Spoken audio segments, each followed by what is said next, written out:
Talking about beatings, Barcelona gave quite the beating to Real Madrid at the Bernabeu yesterday, and obviously Clasico headlines dominating all the papers. Flick destroying Real Madrid, a culé festival, a baño, basically just saying destroyed. They gave them a bath is what they say in Spain, and that's exactly what they did at the Bernabeu. Sid Lowe was there to witness all of it. It had that total feeling of one of those games that goes down in history, Sid, that whichever side you're on, you don't forget. You talk about it when you're asked about your best or your worst moments. When it comes to El Clasico, what was the mood like afterwards for both parties in the Bernabeu afterwards? Well, obviously, from Real Madrid's point of view, there was, I mean, beyond the disappointment was there, and a sense of resignation. You know, lots and lots of fans went after the third goal.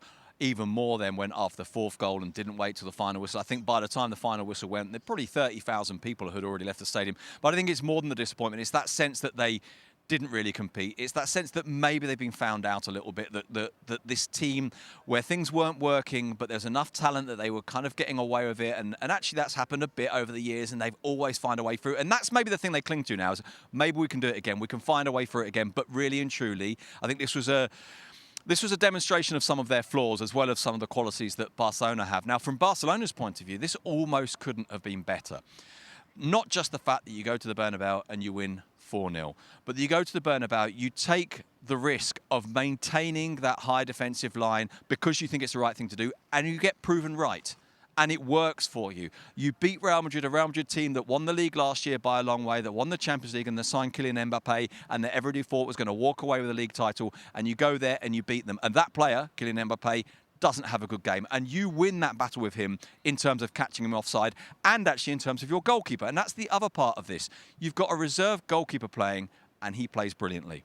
You start the game with 6 players who are under 21. By the end of the game, you've got 8 players who are youth team products on the pitch. And so that sense, not just of a victory for Barcelona, but if you like, a kind of a statement, a kind of moral victory as well as an actual victory, I think is really, really huge. And then on top of it all, you have Flick. And this idea of what he's done to get the best out of players who last year we weren't sure about. We weren't sure about Lewandowski at 36. We weren't sure about Rafinha, who it seemed they were trying to move on to bring Nico Williams in. We weren't sure what they were going to do in the middle of midfield. 6 months ago, most people hadn't heard of Marc Bernal, who started in the middle of midfield this season, was brilliant, then got injured. And then Marc Casado comes in and has played phenomenally well against both Bayern Munich and now against Real Madrid. Pau Cubarsí, another one who's only 17, performs the way that he performed at the weekend, but he's doing that every week. And so I think from a Barcelona point of view, this is pretty much as good as it gets. Yeah, it absolutely is. However, it's as bad as it can get for Real Madrid being beaten by Barcelona at the Bernabeu after El Clasico. This is what Vinny Jr. had to say. It is regrettable what happened at the Bernabeu with racist insults. There is no place for these criminals in our society. All my support to Lamine, Ansu, Rafinha. Madrid and the police will identify and punish the guilty. So terrible to see this again. Obviously, we know La Liga have really stepped up their measures in this aspect too, Sid. So we can expect that there will be support taken here for these players once again, as we have been seeing La Liga stepping in now.